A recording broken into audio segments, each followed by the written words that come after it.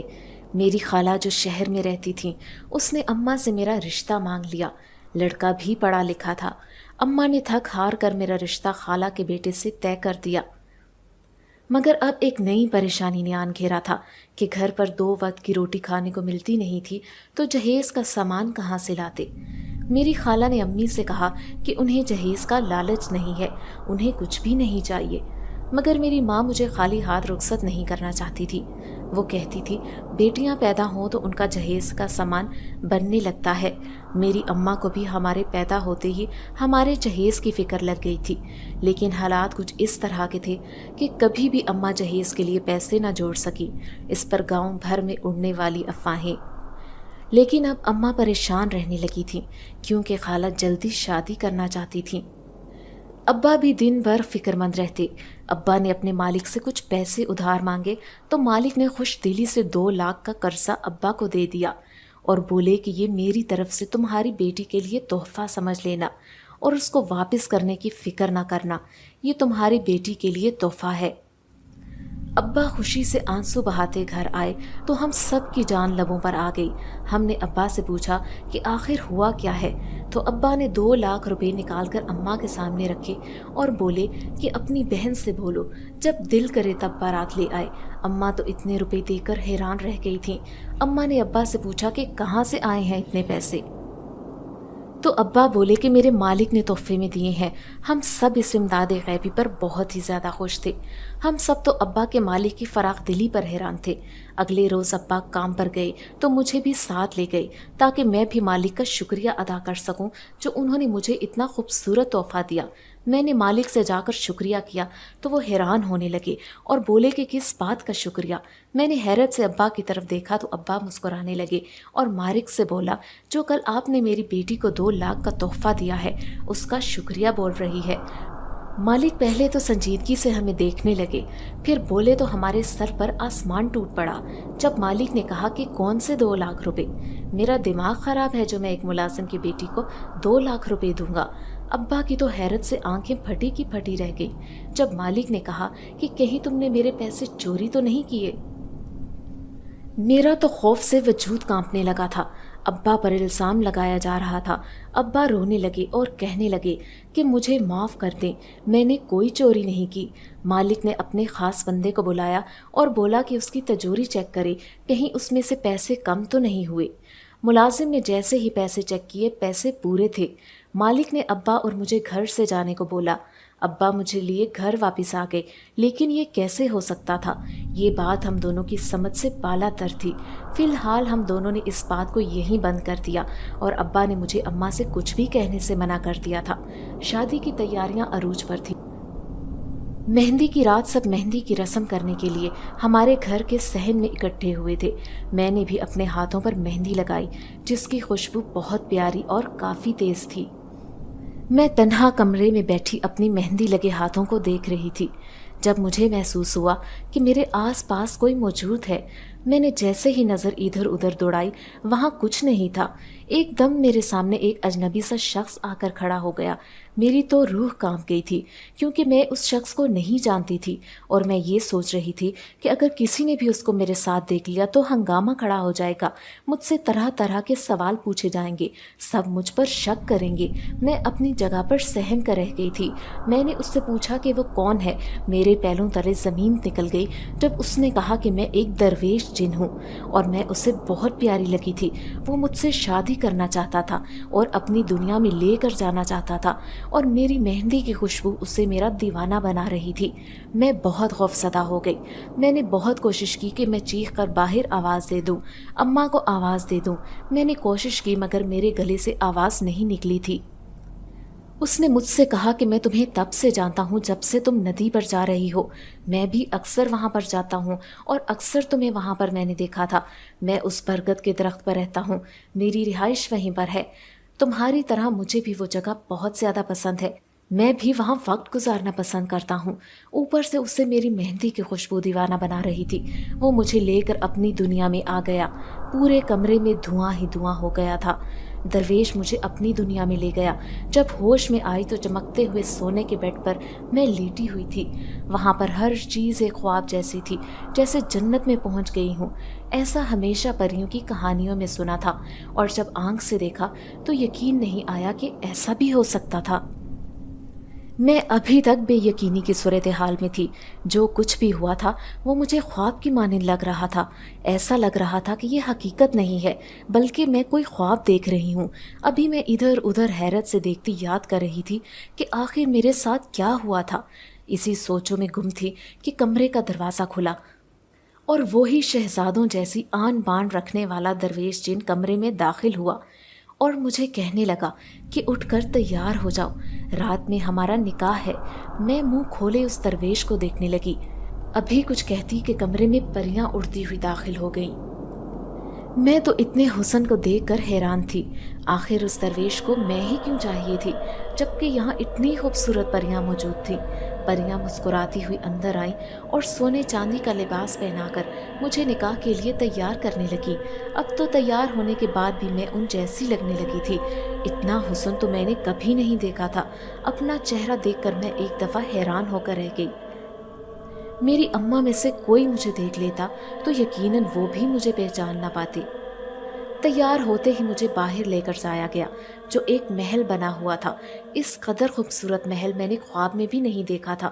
سب کچھ دیکھنے کے بعد جیسے ہی میں ہوش میں آئی تو اب میرا وجود خوف سے کانپنے لگا تھا۔ مجھے درویش کے ساتھ لے جا کر بٹھایا گیا تو میں پھوٹ پھوٹ کر رو رہی تھی۔ جن نے میری طرف دیکھا اور میرا ہاتھ پکڑے ایک کمرے میں لے گیا۔ میری حیرت کی انتہا نہ رہی جب درویش میرے قدموں میں بیٹھ گیا اور بولا، مجھ سے نکاح کر لو۔ اس پرستان کو ایک انسان کی سخت ضرورت ہے۔ ہم سب کی زندگی اب تمہارے ہاتھ میں ہے۔ میں نے حیرانگی سے درویش کی جن کی طرف دیکھا، جو اب آنسوؤں کے ساتھ پھوٹ پھوٹ کر رو رہا تھا۔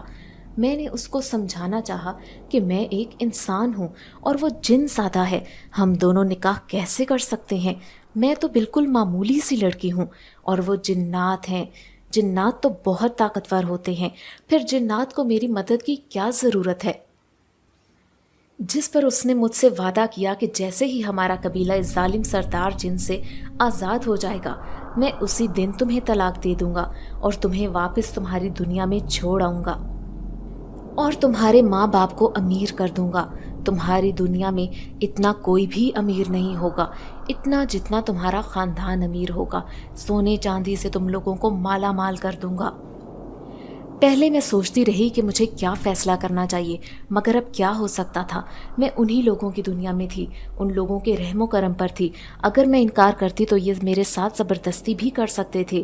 میرا دھیان اپنے باپ کی طرف چلا گیا کہ میری غیر موجودگی میں وہ کتنا پریشان ہوئے ہوں گے، وہ میرے بارے میں کیا سوچ رہے ہوں گے، کہیں وہ مجھے غلط نہ سمجھیں، وہ یہ نہ سمجھیں کہ کسی کے ساتھ بھاگ گئی ہے۔ پہلے تو میری نظروں کے سامنے ابا کا چہرہ آیا، پھر میری بہن کا، اور پھر میری اماں کا چہرہ میرے سامنے آیا۔ کچھ دیر سوچنے کے بعد میں نے درویش کو ہاں کر دی اور بولا کہ میں اس سے نکاح کرنے کے لیے تیار ہوں۔ بہت عالی شان طریقے سے ہمارا نکاح ہوا۔ کھانے میں اتنے پکوان دیکھ کر میری آنکھیں حیرت سے پھٹی کی پھٹی رہ گئی۔ میں نے اتنا لذیذ اور اتنا خوشبودار پکوان آج تک نہیں دیکھا تھا۔ جیسے ہی نکاح ہوا تو ایک دم پورے محل کے اوپر جیسے بجلی کڑکی تھی، تو ہر طرف جیسے شہنائیاں بجنے لگی تھیں۔ بجلی کی کڑک پر میرے تو پیروں کے نیچے سے زمین نکل گئی۔ ابھی میں اس خوف سے باہر نہیں آئی تھی کہ بہت سی پریاں میرے پاس آئیں اور مجھے بازوؤں سے اٹھا کر اپنے ساتھ اڑانے لگیں۔ ساتھ نہ جانے کون سی زبان میں گیت تھا جو گا رہی تھیں۔ گیت بے حد خوبصورت آواز میں تھا۔ اب تو ایسے پریوں کی طرح اڑتے ہوئے مجھے بھی مزہ آنے لگا تھا۔ تھوڑی دیر بعد پریاں مجھے محل سے باہر لے گئیں۔ میں تو آنکھیں پھاڑے اپنی جگہ ساکت ہو گئی تھی۔ یہ کون سی دنیا تھی؟ اس قدر خوبصورت دنیا، جیسے جنت کا کوئی ٹکڑا وہاں آ گیا ہو۔ ہر طرف رنگ برنگے پھول، ہر طرف ہریالی ہی ہریالی۔ کہیں چھوٹے چھوٹے چشمے بہہ رہے تھے، کہیں بادل اتنے قریب تھے کہ میں ان میں سے ہوتی ہوئی سیر کر رہی تھی۔ نہ زیادہ سردی تھی نہ زیادہ گرمی، بہت پیارا موسم، اس پر اتنی خوبصورت جگہ۔ میرا دل کیا میں وہاں ہی رہ جاؤں۔ کافی دیر سیر کرتے ہوئے پریوں نے مجھے سیدھا میرے کمرے میں پہنچایا۔